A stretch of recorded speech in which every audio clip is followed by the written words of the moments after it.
Hello student, मैं आज आप लोगों को occipito posterior position of vertex के बारे में बताऊंगी।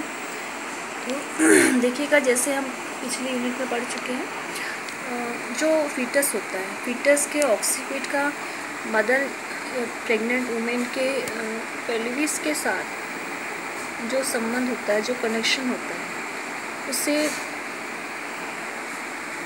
फीटस की पोजीशन कहा जाता है। ठीक है, जो फीटस का ऑक्सीपिट होता है उसका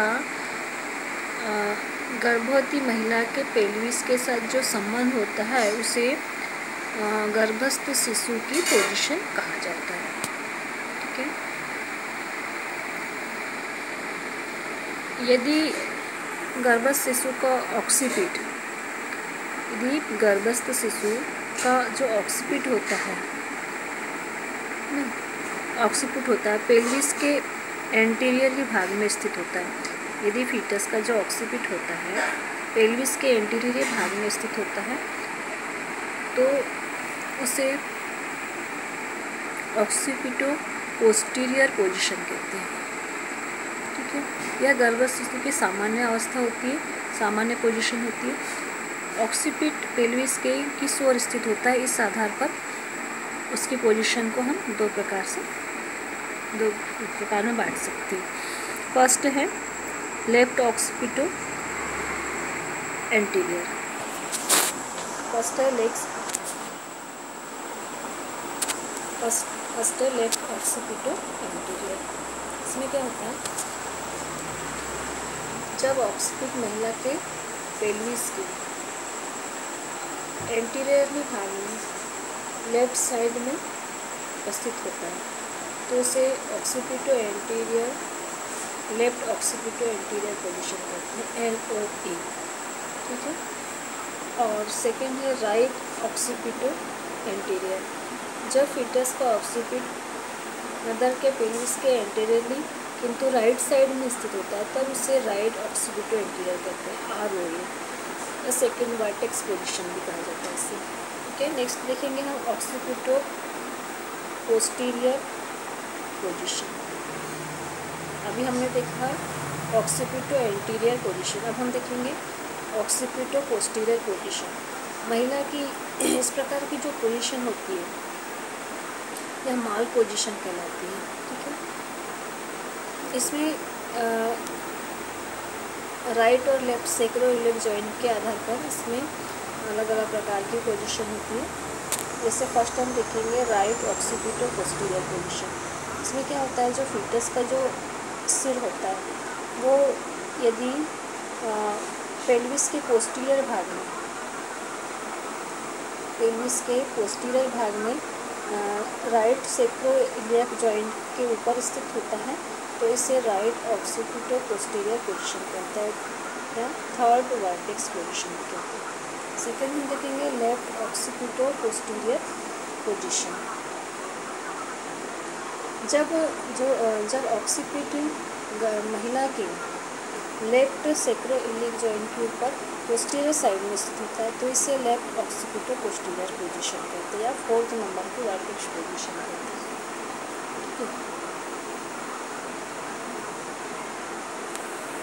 नेक्स्ट देखेंगे हम, जब ऑक्सीपिट पेल्विस के सेक्रम की ओर स्थित होता है तो इसे हम डायरेक्ट ऑक्सीपिटो पोस्टीरियर कहते हैं। जब पेल्विस का फीटस का ऑक्सीपिट मदर के सेक्रम की ओर स्थित होता है तो इसे हम डायरेक्ट ऑक्सीपिटो पोस्टीरियर पोजीशन कहते हैं। ठीक है, इसको हम डायग्राम के थ्रू देखेंगे। देखिएगा, ये जो डायग्राम दिख रहा है आपको, इसमें जो बेबी का ऑक्सीपिट है वो पेल्विस के सामने की ओर एंटीरियरली स्थित है। ठीक है, मतलब ये एंटीरियर पोजीशन है, बेबी का एंटीरियर पोजीशन। इसमें जो ऑक्सीपिट है वो पेल्विस के एंटीरियर साइड में है। ठीक है, इस डायग्राम में देखिए, इसमें जो है पेल्विस का जो ऑक्सीपिट है वो फीटस का जो ऑक्सीपिट है वो पेल्विस के पोस्टीरियर साइड में स्थित है। फीटस का जो ऑक्सीपिट दिख रहा है ये पेल्विस के पोस्टीरियर साइड में, पीछे साइड में दिखाई दे रहा है, तो ये पोस्टीरियरली पोजीशन है। ठीक है, अब इस डायग्राम में देखिए, ये जो इस पिक्चर में देखिए आप,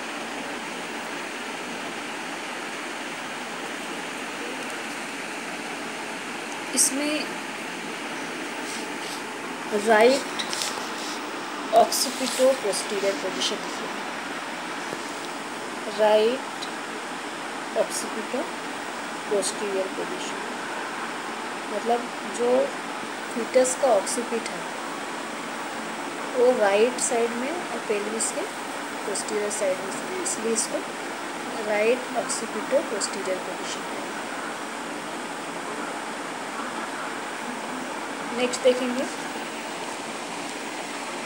ये पोजीशन, यह है left occipito posterior position, left occipito posterior position. जो फीटस का ऑक्सीपिट है वो लेफ्ट साइड में है और फीमेल के पोस्टीरियर साइड में इसका ऑक्सीपिट, इसलिए दोनों डायग्राम में समझ में आ रहा है। ऑक्सीपिट जो लेफ्ट साइड में इसे लेफ्ट ऑक्सीपिटो पोस्टीरियर पोजीशन, और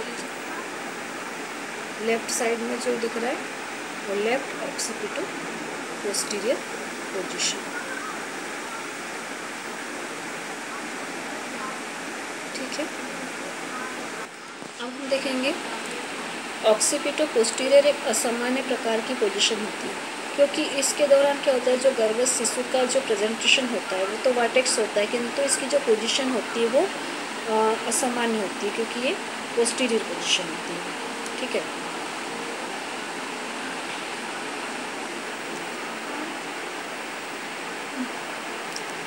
और इसके बाद हम देखते हैं कि जो 90% केसेस में occipito posterior position occipito anterior position में चेंज की जाती है। ठीक है, स्वतः इसमें ये पोजीशन चेंज हो जाती है। अब इसके कुछ कॉसेस है, ऑक्सीपिटो पोस्टीरियर पोजीशन के कुछ कॉसेस है, जैसे कि एंथ्रोपाइड या एंड्रॉइड पेल्विस होने के कारण ऑक्सीपिटो पोस्टीरियर पोजीशन होने के चांसेस होते हैं। सेकंड देखेंगे गर्भस्थ शिशु के सिर का डिफ्लेक्स्ड होना। नेक्स्ट देखेंगे पेंडुलस एब्डोमेन, पेंडुलस एब्डोमेन के कारण भी ऑक्सीपिटो पोस्टीरियर पोजीशन होती है। फोर्थ देखेंगे पॉलीहाइड्रोमनियास, पॉलीहाइड्रोमनियास के कारण भी इस प्रकार की पोजीशन होने के चांसेस रहते हैं। और नेक्स्ट देखेंगे फिफ्थ नंबर असामान्य गर्भाशयिक संकुचन, असामान्य प्रकार के जो यूट्राइन कॉन्ट्रैक्शन होते हैं इसके कारण भी ऑक्सीपिटो पोस्टीरियर पोजीशन होने के चांसेस बढ़ जाते हैं। ठीक है, अब हम इसका देखेंगे डायग्नोसिस। डायग्नोसिस मतलब किस प्रकार से हम डायग्नोसिस करके पता करेंगे कि ये ऑक्सीपिटो पोस्टीरियर पोजीशन है। तो सबसे फर्स्ट हम एब्डोमिनल एग्जामिनेशन करेंगे। एब्डोमिनल एग्जामिनेशन में हम सबसे पहले करेंगे इंस्पेक्शन। इंस्पेक्शन मतलब देखकर, इसमें जो अम्लाइकस होता है, फीमेल गर्भवती महिला का जो अम्लाइकस होता है उसके नीचे का भाग फ्लैट सा दिखाई देता है। ठीक है, क्योंकि इसलिए दिखाई देता है क्योंकि जो गर्भस्थ शिशु की पीठ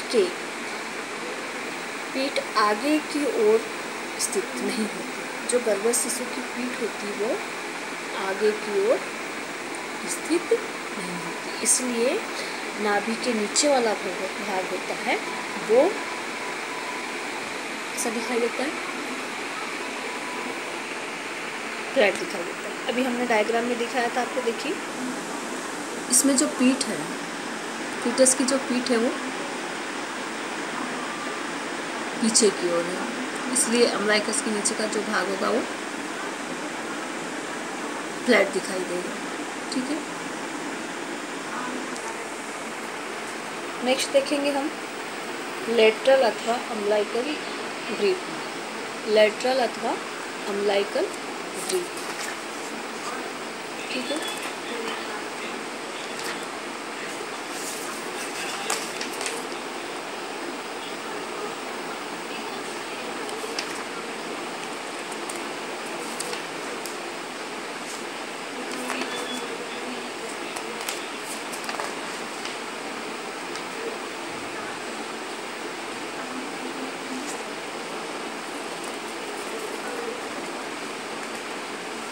लेटरल अथवा अम्बिलिकल ग्रिप में हम देखेंगे कि जो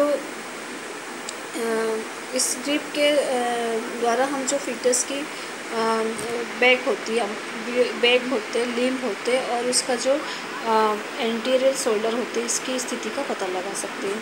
तो फर्स्ट हम देखेंगे जो बैक होता है मध्य रेखा से दूर स्थित होता है। जो बैक साइड होता है, बैक जो होता है वो अम्बिलिकस मतलब मध्य रेखा से दूर स्थित होता है, जिसके कारण कि स्पष्ट रूप से हम इसे पाल्पेट करना मुश्किल होता है। ठीक है, नेक्स्ट देखेंगे सूखे गर्भस्थ शिशु के लिम्स के आगे की ओर होने के कारण हमें ये मध्य रेखा के समीप दिखाई देते हैं। नेक्स्ट देखेंगे एंटीरियर शोल्डर। एंटीरियर शोल्डर मध्य रेखा से दूर स्थित होने के कारण ये दूर स्थित होते हैं, जिसके कारण ये ठीक से होने में दिक्कत होती है। ठीक है,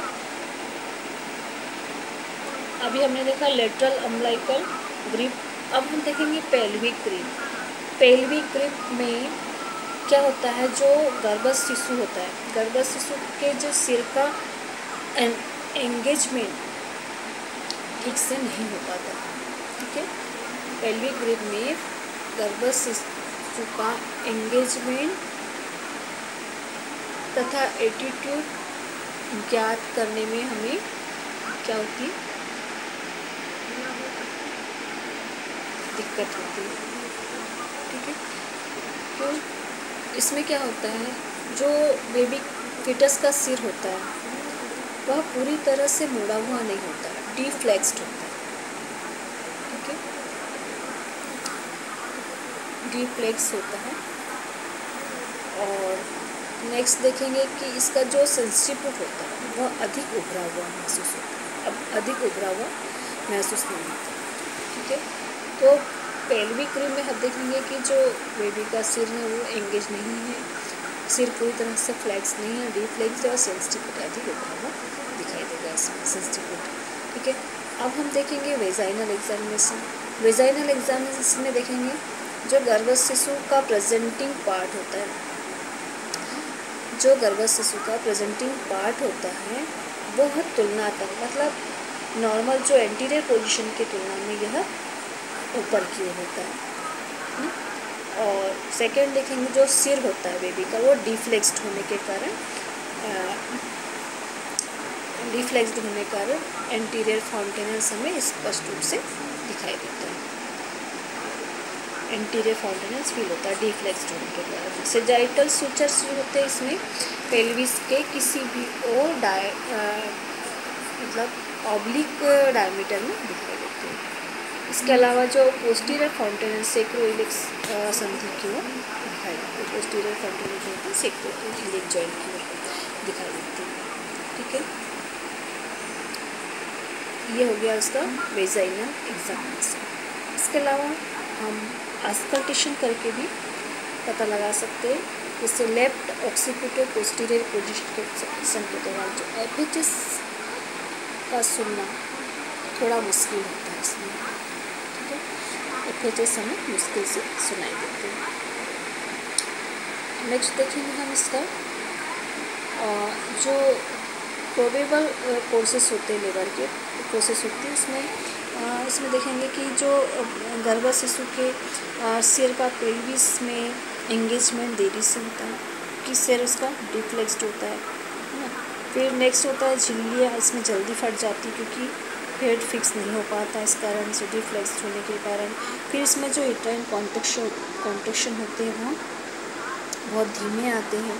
और इसके अलावा देखेंगे जो सर्विक्स का अपना विस्तार मतलब डायलेटेशन होता है वह भी बहुत धीरे होता है। फिर नेक्स्ट देखेंगे हम सिर का लंबा आंतरिक गर्भवतन, long internal rotation of the head. इसमें सिर का लंबा एक इंटरनल रोटेशन होता है हेड का, तो इसमें ऑक्सीपिटल पोस्टीरियर अंग की जो स्थिति होती है ये 90% केसेस में चेंज होती है। जो गर्भस्थ शिशु का सिर होता है वो 3/8 सर्कल या 135 डिग्री एंगल के कोण पर आगे की ओर लंबाई आंतरिक गर्भवत्त मतलब इंटरनल रोटेशन हो जाता है इसका। ठीक है, निम्न कारकों के ऊपर इसकी उपस्थिति सहायक होती, जैसे कि यदि उपयुक्त गायनिकॉइड पेल्विस की उपस्थिति, गर्भ शिशु का औसत आकार का सिर है या थ्योरल कॉन्ट्रैक्शन आ रहा है, यूट्राइन कॉन्ट्रैक्शन अच्छा आ रहा है, सर्विक्स का डायलेटेशन अच्छा है, तब फिर ये रोटेशन इंटरनल रोटेशन होने में आसान है। ठीक है, अब हम देखेंगे इसका management of occipito posterior position. अब हम इसको एक फ्रेमवर्क के द्वारा समझाएंगे। तो हमें सबसे पहले इस प्रकार की डिलीवरी करवाने के लिए क्या करना है, तो सबसे पहले हमें जो मदर है, प्रेग्नेंट लेडी है और गर्भस्थ शिशु है, दोनों को सावधानी पूर्वक उनका मॉनिटरिंग करेंगे, दोनों वेल बीइंग है कि नहीं ये देखेंगे। प्रसव प्रक्रिया जो होती है उसको ध्यानपूर्वक मॉनिटरिंग करेंगे, मतलब लेबर की जो प्रोसेस है उसको हम अच्छे से मॉनिटरिंग करेंगे। ठीक है, उसके बाद पेल्विक एडिक्वेंसी मतलब पेल्विस सही है कि नहीं, पर्याप्त उसका आकार वगैरह है, सब कुछ उसको देखेंगे। उसके बाद संबंधित कॉम्प्लिकेटिंग फैक्टर्स का आकलन करेंगे, मतलब प्रेग्नेंट लेडी को किसी प्रकार के कोई कॉम्प्लिकेशन तो नहीं है। ठीक है, कॉम्प्लिकेशन सभी हमने पिछले चैप्टर में पढ़ा। कॉम्प्लिकेशन मतलब मदर्स से संबंधित हो सकते हैं या फीटल से संबंधित हो सकते हैं, फीटल से संबंधित हो सकते हैं। ठीक है, अब ये इसमें फर्स्ट हम देखेंगे, यदि पेल्विस अनुपयुक्त हो, मतलब कि पेल्विस कॉन्ट्रैक्टेड पेल्विस है या पेल्विस डिस्प्रोपोर्शन है या पेल्विस में किसी प्रकार की बीमारी है, ठीक है, या फिर फीटल डिस्ट्रेस की उपस्थिति, मैटरनल डिस्ट्रेस की उपस्थिति, गर्भवती महिला में जटिलता है, मतलब किसी प्रकार के कॉम्प्लिकेशन है जैसे कि एक्लेम्सिया, कोमा, पूर्व में सिजेरियन सेक्शन की हिस्ट्री आदि उपस्थित है, तो फिर ऐसी कंडीशन में हमें सिजेरियन सेक्शन करना पड़ेगा। ठीक है, नेक्स्ट हम देखेंगे डिलीवरी की प्रथम अवस्था के दौरान, है ना। प्रथम अवस्था मतलब स्टार्टिंग में, डिलीवरी होने के पहले क्या करेंगे, यदि पेल्विस उपयुक्त है, पेल्विस सही है, संबंधित जटिलता अनुपस्थित है, मदर या फीटस में किसी प्रकार के कॉम्प्लिकेशन नहीं है, तो प्रसव की प्रगति का आकलन करेंगे फर्स्ट, मतलब जो लेबर की प्रोसेस है, प्रगति है, वो कैसे हो रही है। ठीक है, बराबर कॉन्ट्रैक्शन आ रही है कि नहीं, सर्विक्स कैसा है, डायलेटेशन हो रहा है कि नहीं, ये सब चीज़ चेक करेंगे। उसके बाद फिर क्या करेंगे, डायग्नोसिस पुनः एक बार कंफर्म करेंगे कि बेबी का जो पोजीशन है वो कौन सा है। ठीक है, पोस्टीरियर है, एंटीरियर है, चेंज तो नहीं हुआ, ये पुनः एक बार कंफर्म करेंगे।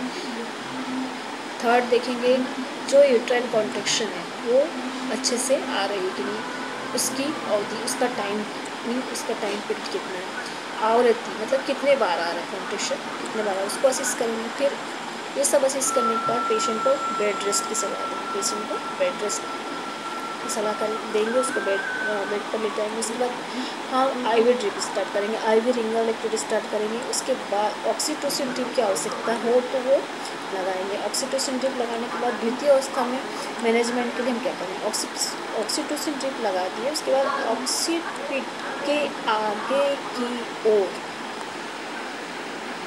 ठीक है, ठीक से दिखना, ऑक्सीपिट के आगे की ओर गति पर निर्भर करता है। सेकेंड स्टेज जो होती है वो ऑक्सीपिट के आगे की ओर जो गति होती है, चेंज होता है, उसके ऊपर निर्भर करता है। इसमें 5 स्टेप होती है, 5 स्टेज होती है। तो फर्स्ट स्टेज में हम प्रथम कंडीशन क्या होती है, इसमें देखेंगे कि जब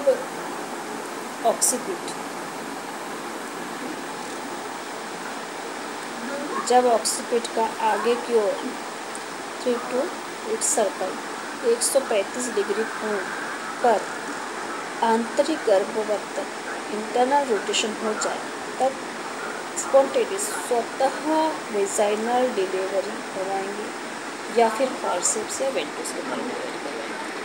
ठीक है,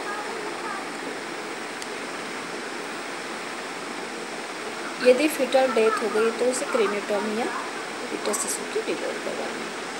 नेक्स्ट हम दूसरी स्थिति क्या होती है, short posterior rotation. Short posterior rotation है तो इसमें क्या होगा, इससे हम डायरेक्ट ऑक्सीपिटो पोस्टीरियर पोजीशन करते हैं। इसे डायरेक्ट ऑक्सीपिटो पोस्टीरियर पोजीशन में फिर वेजाइनल डिलीवरी या फॉर्सेप डिलीवरी करवाते हैं। ठीक है, इसके बाद तीसरी स्थिति होती है रोटेशन अनुपस्थित, मतलब रोटेशन नहीं हो रहा है, बेबी का इंटरनल रोटेशन नहीं हो रहा है, बेबी के हेड का इंटरनल रोटेशन नहीं हो रहा है, परसिस्टेंट ऑक्सीपिटो पोस्टीरियर पोजीशन। तो फिर इस कंडीशन में दो कंडीशन हो सकती है, तो पेल्विस उपयुक्त है तो वेंटोस या मैनुअल रोटेशन करके उसकी फॉर्सेप से नॉर्मल डिलीवरी करवाएंगे। और सेकेंड कंडीशन इसमें हो सकती है कि पेल्विस उपयुक्त नहीं है तो फिर सिजेरियन सेक्शन करके डिलीवरी करवाएंगे। ठीक है, इसके बाद फोर्थ स्थिति इसकी ये होगी कि आगे की ओर आंतरिक मामूली रोटेशन हो रहा है, transverse occipito position, transverse occipito rotation. ठीक है, या ऑब्लिक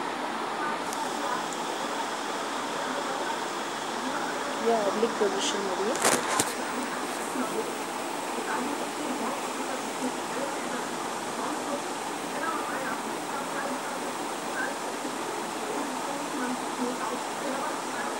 तो क्या होगा इस कंडीशन में हम एक तो पेल्विस उपयुक्त होगी तो वेंटोस या फिर मैनुअल रोटेशन करके नॉर्मल डिलीवरी करवाएंगे, या फिर सेकंड पेल्विस अनुपयुक्त है तो सिजेरियन सेक्शन करेंगे। ठीक है, फिफ्थ कंडीशन है इसमें deep transverse arrest, deep transverse arrest. ठीक है, डीप ट्रांसवर्स अरेस्ट में इसमें भी दो कंडीशन होती है। फर्स्ट, यदि इसमें पेल्विस ठीक है, पेल्विस उपयुक्त है तो इसमें वेंटोस या इंटरनल मैनुअल रोटेशन करके इसकी नॉर्मल डिलीवरी, या फिर बेबी ठीक नहीं है तो फिर उसका फॉर्सेप डिलीवरी करवाएंगे। और यदि पेल्विस अनुपयुक्त है तो फिर इसका सिजेरियन सेक्शन करके डिलीवरी करवाएंगे। ठीक है,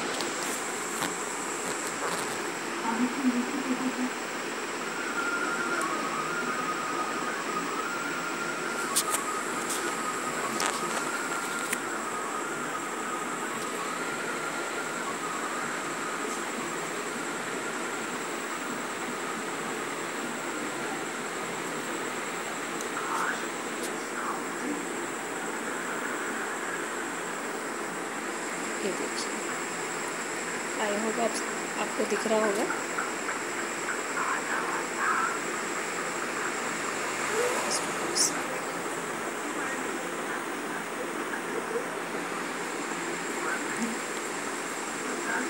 ये इसका फिल्मों के द्वारा हम आपको बताने की कोशिश किए हैं।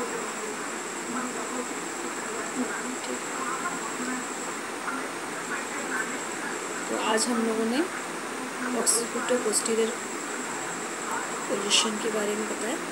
आई होप आप लोगों को समझ में आ गया होगा। हमने पूरी तरह से समझाने की कोशिश की है। Thank you.